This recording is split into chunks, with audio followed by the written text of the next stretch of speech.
Hello students, welcome to our channel UGT Academics for English. My name is Labdi Bhatia and today we are here to solve section D of Gala paper 5. यहाँ solve किए गए सारे solutions आपको हमारे app पे free of cost मिल जाएंगे और बाकी के गाला सॉल्यूशंस के लिए सब सब्जेक्ट्स में आप हमारे चैनल पे प्लेलिस्ट में विजिट कर सकते हैं। चलिए स्टार्ट करते हैं आज का वीडियो। हमारा सेक्शन डी जो गाला पेपर का रहता है वो 12 मार्क्स का रहता है, जिसमें 4 मार्क्स का फर्स्ट क्वेश्चन होता है पैसेज पोएट्री का। या तो आप पैसेज चूज कीजिए या तो पोएट्री चूज कीजिए। इस बार आपका गाला जो है उसमें काफी सारे पैसेज ऐसे है कि दो पैसेज है, 2 मार्क्स एक पैसेज का, फिर 2 मार्क्स दूसरे पैसेज का, और पोएट्री में एक ही पोएट्री है और उसमें से 4 क्वेश्चंस आएंगे। तो आप या तो 2 पैसेज चूज कीजिए या फिर 2 पोएट्री चूज कीजिए, लेकिन आपको 4 मार्क्स एक ही चीज में अटेंड करने। 49, 50, 51, 52 क्वेश्चंस आपके रहेंगे पैसेज अनसीन और पोएट्री अनसीन में से। ठीक है, फर्स्ट पैसेज जो आपका है वो बता रहा है कि कैसे एक छोटी सी चीज की तो हमको कोई वैल्यू रहती नहीं है, लेकिन वो तिनका तिनका भर के समंदर भर जाता है। उस तरीके से कि छोटी छोटी एक्शंस, हमारे छोटे छोटे स्टेप्स जो है वो एक बार हमको फिर हिल चढ़ा देंगे।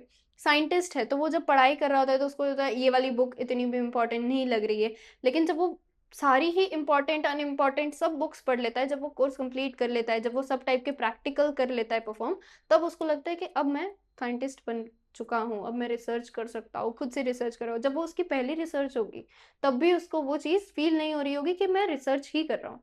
वंस इट इज सक्सेसफुल, जब वो एक बार सक्सेसफुली हो जाती है, कंप्लीट हो जाती है, तो उसको लगता है अरे इतना बड़ा काम मैंने कैसे कर लिया। तो जो इतने टाइम से वो पढ़ रहा था, इतने सारे प्रैक्टिकल्स जो उसने किए थे, उसी बेसिस पे उसने वो काम कर रखा है। What does a scientist achieve through continuous effort and deep reflection? क्या मिलता है उसको? उसको मिलता है a new identity। अब वो एक नॉर्मल बॉय जो स्टडी कर रहा है ट्रेनिंग में वो नहीं रहा, अब वो एक साइंटिस्ट बन चुका है। ठीक है, कुछ भी what ever the field is, a new identity is found and inseparable from his action और डीड। वो उसकी एक्शंस उसकी डीड से इनसेपरेबल है, वो उन्हीं की वजह से हुआ है। उसके एक्शंस, उसकी डीड, उसके एफर्ट्स जो रहे हैं सालों में, उसी की वजह से वो जो हुआ है। This identity comes as a result of persistent practice and dedication to his work. उसका डेडिकेशन जो था काम को लेकर के, उसी की वजह से उसको ये आइडेंटिटी जो है वो मिली है। नेक्स्ट क्वेश्चन रहेगा, what happens when a small stream from the Himalayas flow steadily in one direction.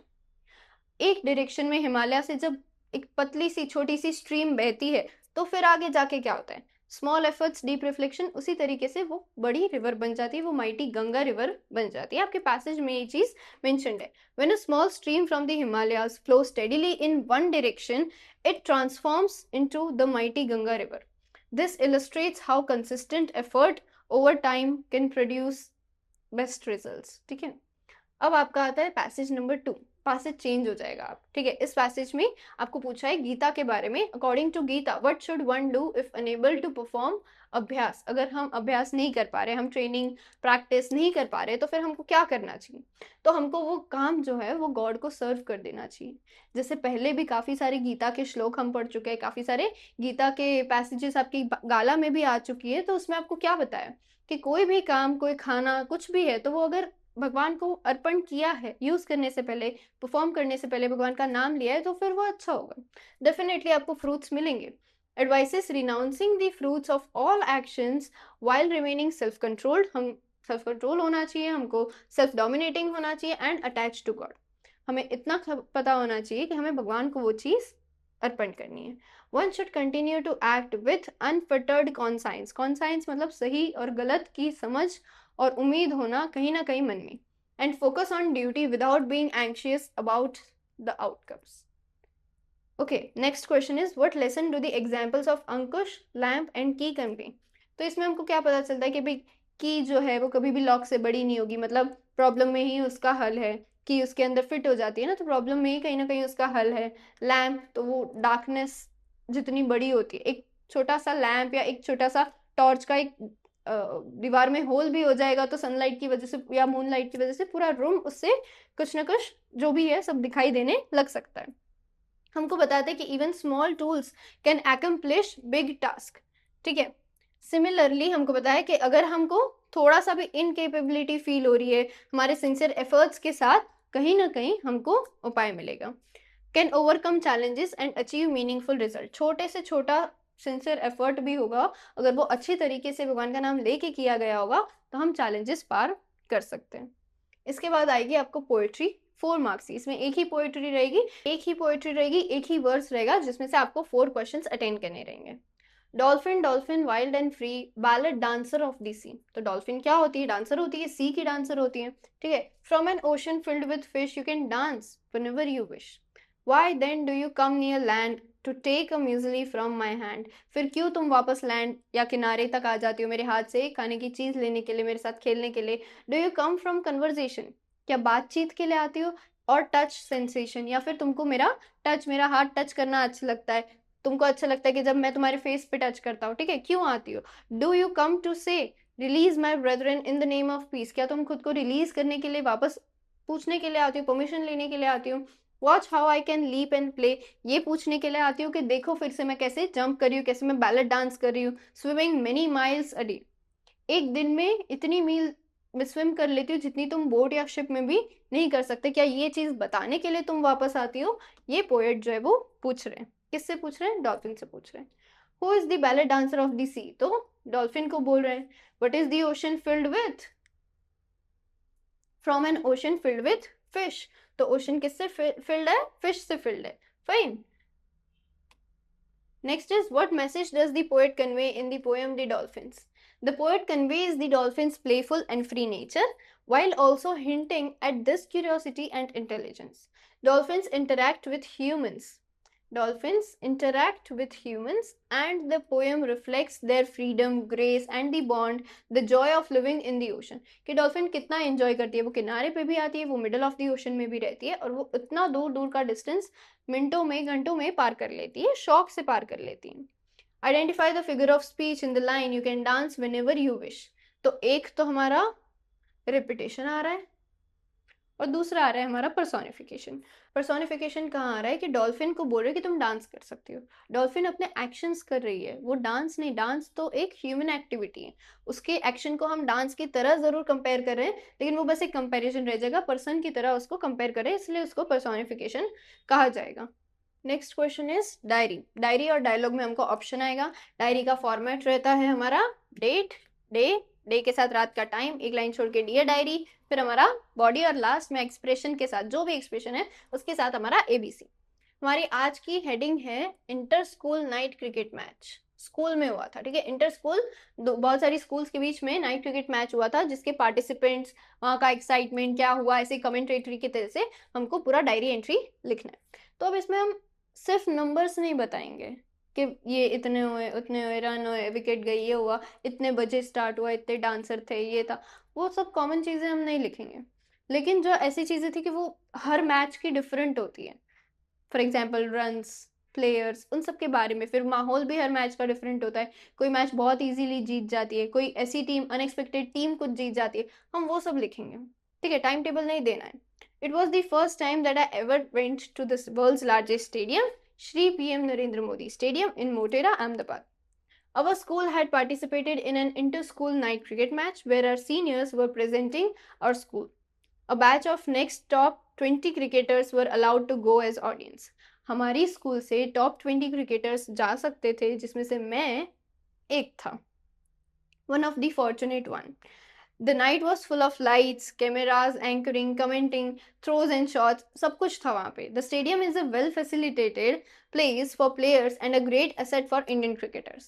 वो स्टेडियम ही बहुत ज़्यादा बड़ा है, हम उस स्टेडियम के बारे में भी बता सकते हैं. It is a proud to have such a space to enhance the game in our nation. हमारी गेम बढ़ती है, अच्छी होती है, और ख़ास बात तो ये है कि ये जो स्टेडियम है, इसकी फील्ड, उसका जो ट्रैक है पूरा का पूरा, उसका जो लॉन है, वो क्रिकेटर्स से पूछ करके गाइडेंस लेके कि उनको कैसे कंफर्टेबल रहेगा, उस तरीके से बनाया गया है.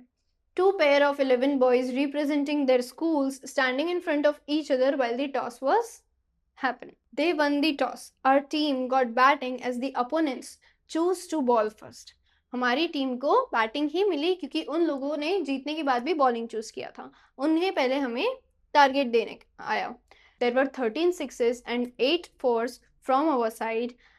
In 90 balls, that is 15 overs, we gave them a target of 133 runs to bat. ये सब थोड़ा सा कैलकुलेट करके लिखना पड़ेगा, क्योंकि ऐसा ना हो फिर के आगे कुछ लिख दिया है फिर उसका प्लस होकर के अलग सा ही कुछ बन रहा है टोटल, ठीक है, ये चीज़ नहीं होनी चाहिए. In the first 2 overs, their determination seemed to have lost with such a big target, but later it turned over. None of the next 8 overs were scored less than 10 runs. उनका पहले पहले तो डिटर्मिनेशन काफी टूट चुका था जब सामने वाली टीम की इनिंग आई तब, लेकिन बाद के जो 8 ओवर थे, यानी 3rd ओवर से 10th ओवर जो थी उनकी, उनने एक भी ओवर ऐसी नहीं गई कि 10 से कम रन बनाया। फिर बचे थे 5 ओवर। 15 ओवर की मैच थी, हमने आगे ही देखा। अब 5 ओवर में, विच मीन्स 30 बॉल्स में उनको बनाने 47 runs. When they started attending each ball with run up, we gave them a tough fight and won. इस तरह से हम हाईलाइट कर देंगे हम जीत गए। A moment of proud when the commentator said that not won the toss but the match. इसको भी हम ऐसे हाईलाइट कर सकते हैं, not won the toss but the match the strikers. हमारी टीम का नाम था strikers and they were called as pacers. वो स्कूल का नाम था pacers. I will come up with more gossip after school tomorrow. कल स्कूल में भी डिस्कस करके फिर से आऊंगा, फिर से लिखूंगा। Long day I am off to sleep. थक गए आज, हमारा आज का एक्सप्रेशन कि आज थक गए, अब सोना है बस, गुड नाइट। ओके, इसके ऑप्शन में आएगा हमको dialogue. Tree lover and a wood cutter.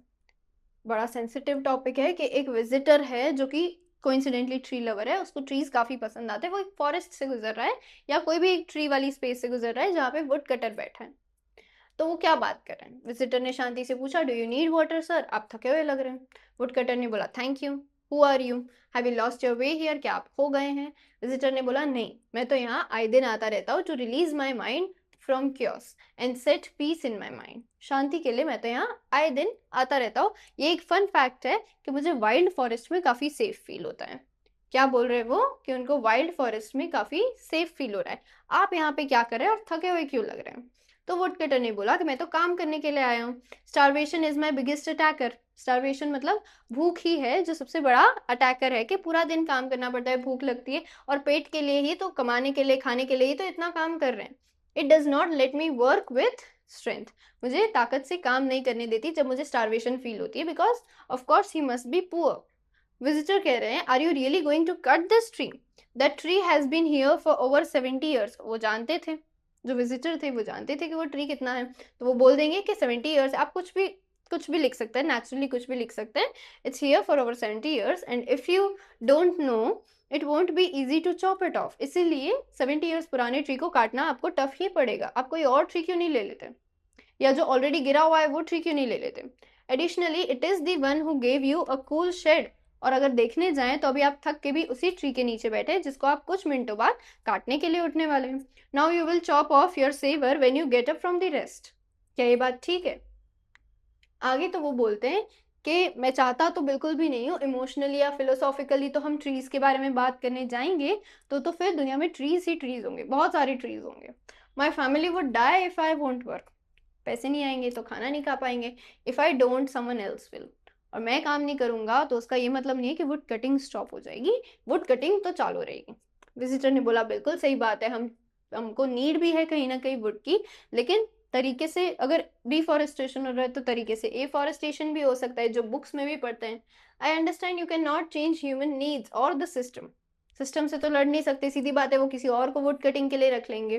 तो आप क्यों ना ब्रोकन ब्रांचेस ले लें, फॉलन वुड्स ले ले ट्रीज का। ऑलमोस्ट इंडस्ट्री जो है आजकल इंजीनियर्ड वुड रखने लगी है। इंजीनियर्ड वुड मतलब जो क्रश्ड फॉर्म होता है, भूसा जिसको बोलते हैं।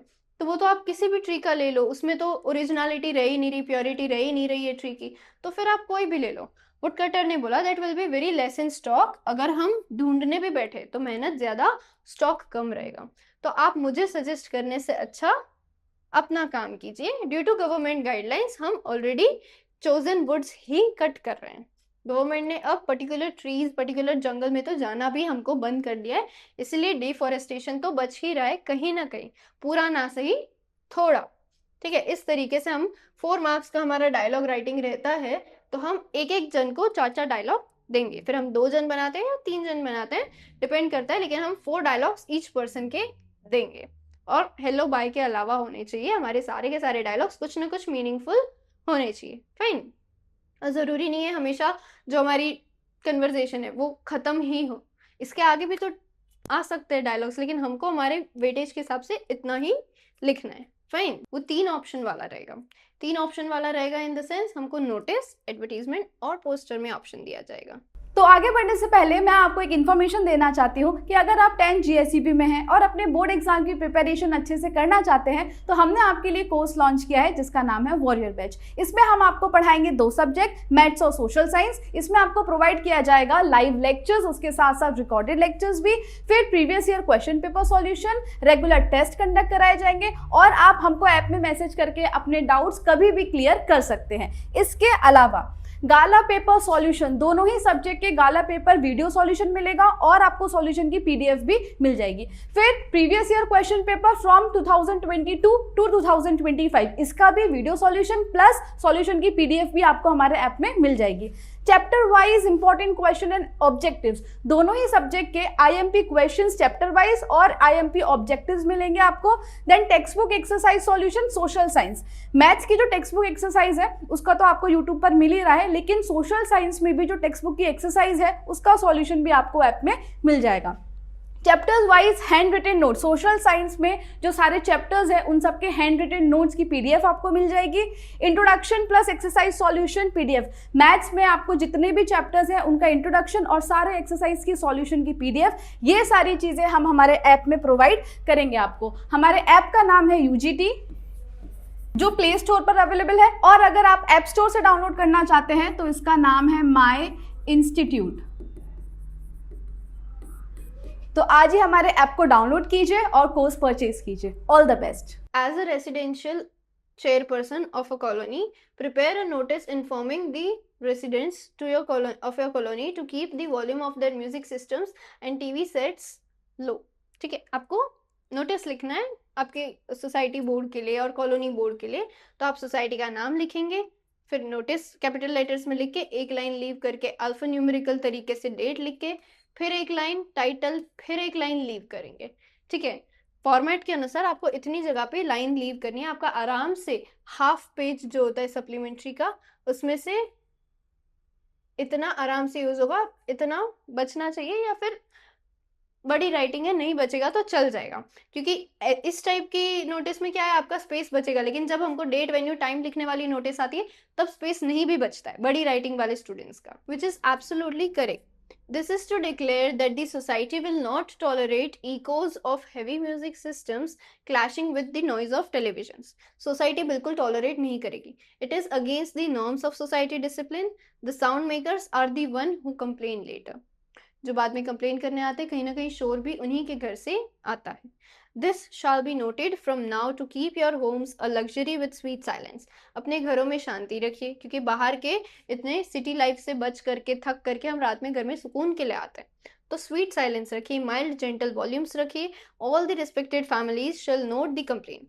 Whosoever observes such a disturbance again is free to contact the representative of their colony. और जिसको भी वापस डिस्टर्बेंस फील होता है वो कंप्लेन करने के लिए फ्री है, हेजिटेट ना हो। चेयरमैन, आप अपनी पोस्ट लिखेंगे और नाम नहीं दिया है तो आप ABC लिख करके खत्म करेंगे। नेक्स्ट आता है आपका एडवर्टीजमेंट। एडवर्टीजमेंट में भी पेंसिल से आपको एक बॉक्स बनाना है, स्केल और पेंसिल से 3 साइड बनाना है, और जब खत्म हो जाए तब आप 4 साइड कंप्लीट करेंगे। इसमें हमको सनराइज ग्लोबल स्कूल की तरफ से प्रिंसिपल द्वारा बनाया हुआ एक एडवर्टीजमेंट लगाना है। आगरा की स्कूल है जिसको रिसेप्शनिस्ट की रिक्वायरमेंट है, जॉब वैकेंसी की एडवर्टीजमेंट है। तो हम इसमें स्कूल का नाम लिखेंगे, पोस्ट का नाम लिखेंगे हाईलाइट करके। ठीक है, रिक्वायरमेंट्स क्या है, कोई ना कोई एकेडमिक डिटेल्स या फिर एक्सपीरियंस चाहिए, नहीं चाहिए, फ्रेशर चाहिए। ठीक है, pleasant personality, good skills, because receptionist का जॉब है तो कम्युनिकेशन स्किल्स तो अच्छे ही होने चाहिए, एंड कंप्यूटर नॉलेज भी होना चाहिए। एडमिनिस्ट्रेटिव वर्क है।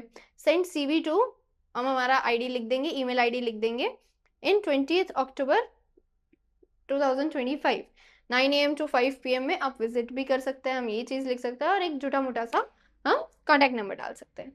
और ये भी नहीं करना है तो लास्ट में सबसे इजी रहता है पोस्टर। एक सिंपल सा बॉक्स बनाओ, 2-4 इमोजी या ड्राइंग बना दो और स्लोगन लिख दो। जो टॉपिक सबसे इजी लगे, जो टॉपिक सबसे फ्रेंडली लगे, वो टॉपिक हम चूज करके उसमें ड्राइंग और राइटिंग कर सकते हैं।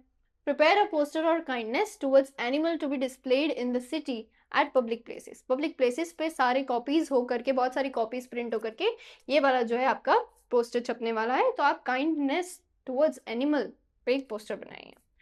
They can not speak but they feel like us. Show compassion not cruelty, आपको बोल रहे हैं, आपको सिखा रहे हैं क्या क्या करना चाहिए, डूज के स्टेप, डोंट्स के स्टेप, ठीक है, ये सब लिखता है। हम हमारे ऑर्गेनाइजेशन का नाम लिख सकते हैं, सिटी का नाम लिख सकते हैं। इस तरीके से हम पोस्टर बनाएंगे। ये वाले जो 12 मार्क्स है, इसमें बिल्कुल भी चांस नहीं है आपका 0.51 भी डिडक्ट होने का, अगर आपकी लैंग्वेज अच्छी है तो। अच्छे से क्रिएटिव होइए, थोड़ा सा स्पोर्ट्स खेलने जाइए, थोड़ा एक्स्ट्रा नॉलेज रखिए, तो फिर आप देखिए आपके कैसे 12 मार्क्स पूरे फाइनल होते हैं।